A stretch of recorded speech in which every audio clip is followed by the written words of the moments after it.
Time to change my clothes.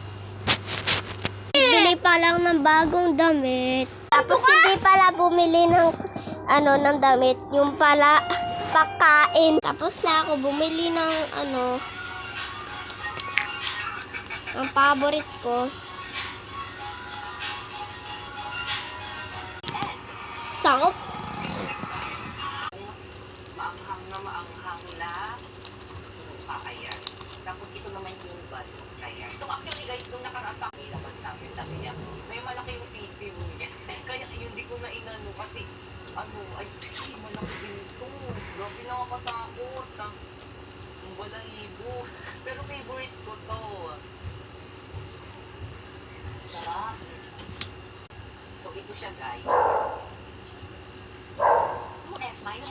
The story, the end.